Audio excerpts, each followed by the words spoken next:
It's going to be an interactive session.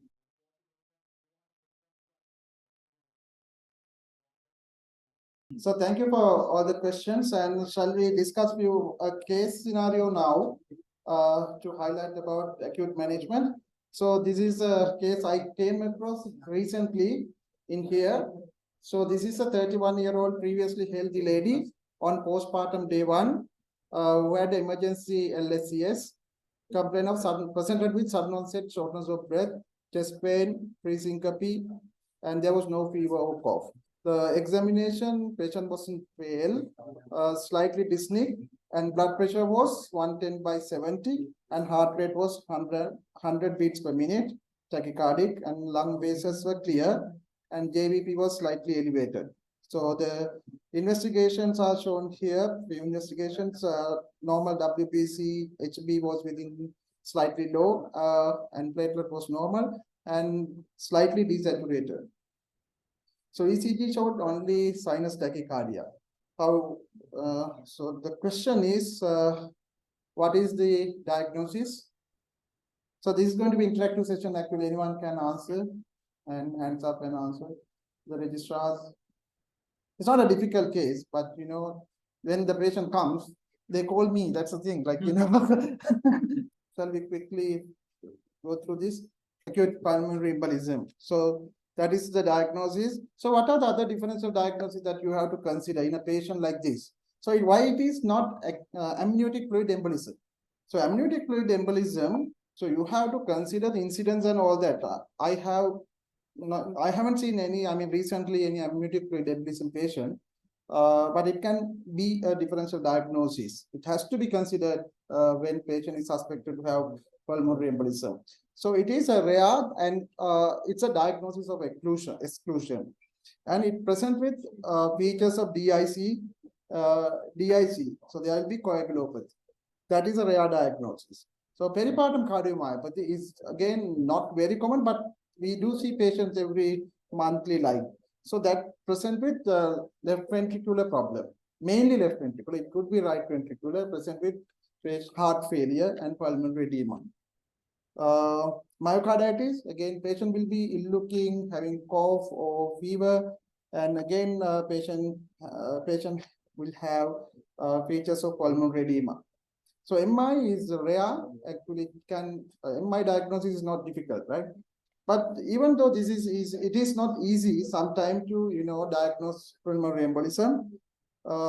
Therefore, we have to order investigation. We can't be ordering all the investigations when you come across a patient like this. So patient coming with acute onset shortness of breath, how do you approach this patient? So if you suspect pulmonary embolism, so you have to assess what is the probability of having pulmonary embolism, right? Whether there is a high index of suspicion, when the patient having high index of suspicion, so because it's important to plan the next set of investigations, right? So these patients will have dyspnea, chest pain, pre-syncope, all that can be there in patient with pneumonia as well, right? Or left ventricular failure. So that we have to think of the probability. If the patient has low probability or intermediate probability, so we have to do D-dimer. So in this patient, what would be the investigation of choice? This patient has high probability, obviously higher probability desaturation, all these symptoms, it's higher probability. Therefore, what is the investigation of choice? It depends on actually where you are, like, place. So if in this institution, we can do, what is the investigation of choice? What would you do? CTPA. So it's a CTPA. That is the one of the gold standard tests that we can diagnose pulmonary embolism. So this was a CTPA finding. Pulmonary embolism with thrombus in both pulmonary arteries, occluding nearly about 50%. So what is the next step of management? Remember this patient, postpartum day 1, after day 1 of LSCS. So what would you do? Would you thrombolize this patient? or send for surgical thrombectomy, start anticoagulation, catheter-directed management, or fluid therapy. Just manage conservative. So, why you're not going to thrombolize this patient? So the patient hemodynamic instability is the another key point that has been highlighted in the recent guideline in the management of PE, where there is hemodynamic instability, then the thrombolysis, you have to be very careful. You have to think of other features as well to go ahead with thrombolysis, because it can cause bleeding, sometimes intracranial bleeding, where you cannot give any anticoagulants later. Right? So this patient we manage with anticoagulation. We didn't thrombolize. The new guideline, in 2019 guideline, they have clearly addressed what is hemodynamic instability, right? So it's a cardiac arrest in a patient with pulmonary embolism or obstructive shock with systolic blood pressure less than 90 or need vasopressor to maintain systolic blood pressure more than 90 or end organ hypoperfusion or persistent hypotension, which is systolic blood pressure less than 90 or drop in systolic blood pressure more than 40, which is lasting more than 15 minutes, which is not caused by any arrhythmias, hypovolemia, or any other cause. So this has to be remembered, and because this type of patients you can get every day in a place like this, because you get a lot of patients referred from different hospitals. So if the patient has hemodynamic instability, I just wanted to highlight this. So what is the management? So if one of those are present, in that case, so you can do this is where bedside echo is useful. Right? You can just have a look whether the right ventricle is functioning well, or there are a lot of changes that can happen, but at least just look at whether the right ventricle is bigger. So you can compare the size of the right ventricle with the left ventricle. So usually the size of the right ventricle is 1/3 of the in 4-chamber view. We have echo machine in emergency that most of the the ETU doctors, they just have a look at this thing and just look at the right ventricle size of the right ventricle. If the right ventricle size is bigger than or equal size is equal, so that indicates RV dilatation, and you can see RV dysfunction with how much it moves up and down. So if it's not moving at all, or the movement are less, that's called TAPSE, tricuspid annular systolic excursion. So which is less than 16 indicate 16 millimeters indicate RV dysfunction. So you can do bedside echo. If there's RV dysfunction with high hemodynamic instability, you can initiate treatment. So you can, so those patients without RV dysfunction, and then you have to consider CTPA. When CTPA is negative, this pulmonary embolism is less likely. If positive, you have to start treatment accordingly. I will discuss it. So these are the patients. Yeah. So these are the patients with clinically patient with hemodynamically stable patients. So then you assess the probability P. If the P is unlikely, so that you can do D-dimer. So D-dimer has a place when it is done in patient with correctly indicated. So if the patient having shock and all that, don't do D-dimer. There is no point in waiting for D-dimer. But otherwise, if the patient is stable patients, there is a place for D-dimer. So D-dimer, if the D-dimer negative, we can exclude pulmonary embolism in those patients. If the patient has high degree of suspicion, where D-dimer, even it is negative, you can't exclude pulmonary embolism. So D-dimer is very important investigation in diagnosing pulmonary embolism in selected patients. So high-risk patient, you straight away do CTPA and initiate treatment depending on the risk. This chart is again very important in the management. So now you have diagnosed pulmonary embolism. You have to categorize these patients into whether it's high risk, intermediate, or low risk. So high-risk patient, definitely, as I told you, they will have hemodynamic compromise. So those patients will also have clinical parameters of severity, high, high severity, and there's a called pulmonary embolism severity index. In that index, you can, those patients will be in class 3 or 4. Or there is a simplified version also, if more than one, that again indicate they are at high risk. So these patients will definitely have RV dysfunction on transthoracic echocardiography or CTPA. Is the troponin important in these patients? I'll tell you why troponin is important. Troponin is again an important biomarker, even in pulmonary embolism, not only in acute coronary syndrome. Because if the troponin is positive, you place those patients in high risk category, right? So each and every patient do troponin. So that indicates more RV, strain, right? So those patients need more care. And also, why is it important? Those, these pulmonary embolism can progress. You just manage with anticoagulation. Sometimes this patient can rapidly deteriorate. In that case, what you have to do is you have to change your strategy. So then you have to consider thrombolysis. Or sometimes you have to consider rethrombolysis.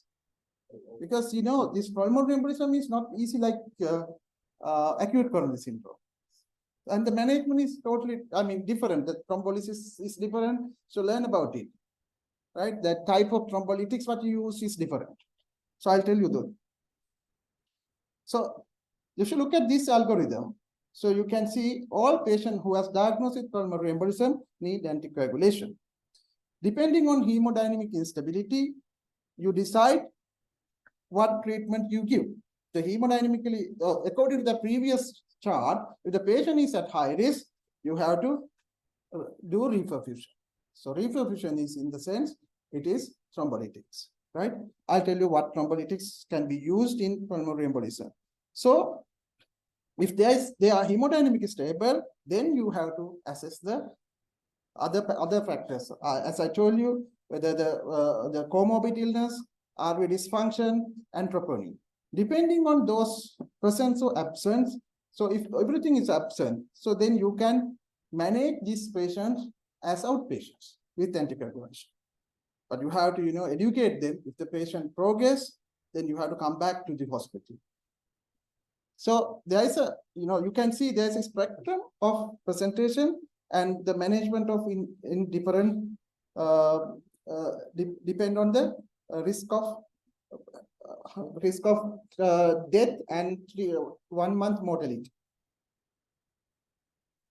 So when we manage this patient, there are two arms that we have to consider. One is acute management, and you have to give supportive care, fluid therapy. When you give fluid, you have to be very careful. If the patient is hypovolemic only, you have to consider giving. If you give lot of fluid, what happens is RV already dilated. Dilated RV compress the LV, which further reduces the cardiac output, right? Your blood pressure can drop, right? According to Starling process, you can try, like when you have right ventricular infarct, you give fluid.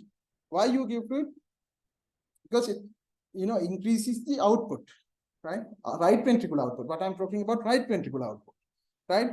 So, but when the patient is, if the patient is not hypovolemic, so you have to be very careful giving fluid in this patient. So, what about the inotropes? What is the best inotropes to use in pulmonary embolism? Is it dobutamine or norepinephrine? So dobutamine, what they say is, smaller doses which dilate the peripheral vascular resistance, vasculature, which reduces the blood pressure initially, and therefore it's better to avoid dobutamine. So start NORAD, and then if you want to start second agent, you can consider dobutamine. Once the dobutamine level reaches it with higher doses, there is no peripheral vasoconstriction. Therefore, you can then only you can with norepinephrine you can combine dobutamine if needed. So, in patient with diagnosed pulmonary embolism, if suppose this patient having shock or very low blood pressure, you have no time to do CTP. You suspect you diagnose with echocardiography with right ventricular strain. So don't wait for doing CTP. Just start treatment as I told you. So when it comes to anticoagulation, what is the best anticoagulation or what are the options we have? So we have many options. We have low molecular weight heparin, fondaparinux, unfractionated heparin, and NOACs. Now so many options. We have NOACs also, novel oral anticoagulant agents. NOACs are getting more evidence now. They are equally, going to be beneficial. Therefore, we can use NOACs also as a long term and short term as well. So low molecular weight heparin, fondaparinux preferred over unfractionated heparin because low risk of major bleeding, and unfractionated heparin can cause heparin-induced thrombocytopenia. But unfractionated heparin can still be useful if you want to patient with hemodynamically unstable and who might need reperfusion treatment. So those patients better to start unfractionated heparin. When the patient has severe renal impairment, severe obesity also, they have given unfractionated heparin is useful. And when there is need for APTT monitoring, are certain indication of using unfractionated heparin. So vitamin K antagonist, gold standard anticoagulant, especially patient is over 50 years. When vitamin K, warfarin is used, you have to give unfractionated heparin or low molecular weight heparin until the INR become 2 to 3 for consecutive 2 days. Don't just stop giving heparin when the INR reaches, just 2. So still you have to, overlap slight couple of days with IV or low molecular weight heparin. So target INR would be 2 to 3, and the warfarin starting dose, if the age is less than 60 years, you can start with 10 milligram, and if less than more than 65 milligram is recommended. Novel oral anticoagulants or DOACs are preferred over vitamin K, but can't use in several conditions. These conditions, when there is severe renal failure, pregnancy, lactation, or antiphospholipid syndrome. So in those cases, you have to give warfarin. So what about thrombolytics? So what is the best thrombolytics to give? And when to give? So we know that in acute coronary syndrome, STEMI, we have to thrombolyze ideally within 12 hours. But in pulmonary embolism, the story is totally different. So you can benefit most benefits in within 48 hours. However, you can give it up to 14 days. So if the initial thrombolysis is not successful, you can consider rethrombolysis. Or you can send the patient for surgical removal of the clot. So in certain patients who has high risk of bleeding, we can consider catheter-directed thrombolysis, where you put a catheter through the femoral vein and put into the pulmonary artery, and you can introduce thrombolytic agents there. Or if not responding, you can consider surgical. So indication for systemic thrombolysis, as I already told, hemodynamic instability and certain massive pulmonary embolism, you can consider obstruction more than 50%. Or while on anticoagulation, if there is hemodynamic deterioration, again an indication to give thrombolytics. So these are the usual contraindications and relative contraindications that you should know. I already, I think, discussed with other. So when it comes to thrombolytics, so I have seen certain cases they give tenecteplase. Is the tenecteplase can tenecteplase be given? So best drug is RTPA, alteplase. Streptokinase is also effective. When we were, registrars, we gave streptokinase. We have seen enough, very good results with streptokinase, but it is a non-specific agent. And urokinase is useful, but not tenecteplase. So these are some pharmacological properties of these drugs. So you should know about the half-life and efficacy. Efficacy is very high with alteplase. So those are some points I just wanted to highlight. Just a little bit about pulmonary embolism in pregnancy. So assessment and investigations are same as in normal pulmonary embolism, normal persons. But when you calculate the dose of, enoxaparin or heparin, you have to use the pre-pregnancy weight, because they will be, hypervolemic, and or even pregnant patients, the weight will be higher. So you have to be careful about the calculating the dose. All investigations like CTPA is not very harmful for the patient. VQ scan can also be used. The maternal risk and fetal risk is minimum with even technologies. So anticoagulation, what is the best anticoagulant can be used in the pregnancy? Is low molecular weight heparin. Is the treatment of choice. Unfractionated heparin is cumbersome. It's very difficult to give. You have to give, has to be given as an infusion. Monitoring is a problem. Heat and bone loss are the problems. Fondaparinux, they say, can also be used. Vitamin K, that is warfarin, or directly acting oral anticoagulants, can cross the placenta. It's a high risk, so don't give them. So you can consider thrombolysis in patient with high risk or massive pulmonary embolism, or in there are potential indication, again, as I told you, those are a bit vague, with severe RV dysfunction due to PE, or patient is further deteriorate, or excessive clot burden. And then if your patient is not responding, you can consider surgical option as well. So that is, I just wanted to, highlight, because we come across these cases more frequently. So may not be, adequately manage these patients. So that's why I just wanted to highlight few points. Any questions? It's very specific.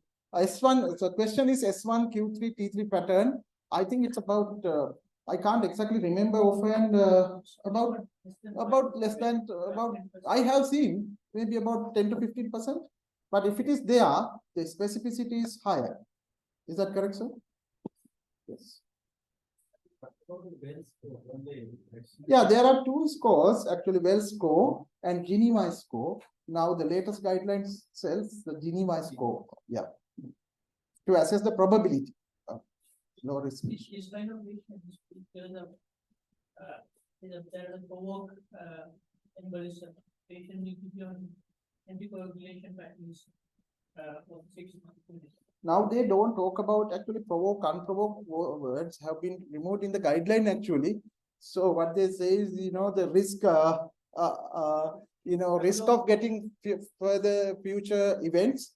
The pregnancy is probably the cause in this patient. So if the patient, once you treat and the if patient, doesn't want to get pregnant again, probably you don't have to give it.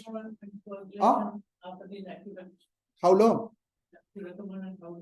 At least 3 months, minimum 3 months.